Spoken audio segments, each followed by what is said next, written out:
पायस सेवनाने तीनही राण्या गर्भवती झाल्यात. कौसल्येला राम, सुमित्रेला लक्ष्मण आणि शत्रुघ्न आणि कैकेयीला भरत असे 4 तेजस्वी पुत्र झालेत.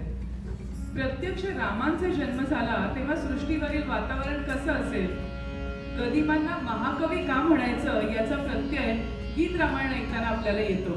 काय अलौकिक वर्णन केलंय त्यांनी याचं. एकीकडे ते म्हणतात की नुकत्याच उमलून पावलेल्या कळ्या काय झालं असं म्हणत पुन्हा टवटवीत झाले आहेत आणि तेव्हा वारा त्यांना सांगतोय की रामाचा जन्म झालाय. आणि दुसरीकडे ही सर्व पृथ्वी आपल्या मस्तकावर धारण करणारा तो शेषशाही नाग सुद्धा रामजन्मामुळे डोलतोय. म्हणजे अखंड ब्रह्मांडाला आनंद झालाय हे किती मोजक्या शब्दात गदिमांनी मांडले बघा. अलौकिक कवी आहेत ते. आता इथे अयोध्येमध्ये काय चाललंय? राण्या प्रसन्न चित्ताने आपल्या तान्ह्या लेकांचं संगोपन करण्यात गुंतलेले आहेत. मंडळी, सध्या आपलं देखील जीवन इतकं व्यस्त झालंय की सकाळी लहानग्याला डेकेअरमध्ये सोडणारी आई संध्याकाळी आपल्या बाळाला बघेपर्यंत दिवसभर तिचा जीव नुसता कासावीस होतो.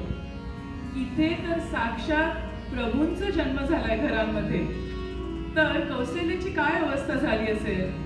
किती गोड कौतुक करू, कुठे ठेवू आणि कुठे नाही असं झालंय अगदी त्या मातेला. आपल्या सख्यांप्रमाणे असणाऱ्या सौतीला कौसल्या काय सांगतेय की सावळा ग रामचंद्र माझ्या मांडीवर राहतो. सावळा ग रामचंद्र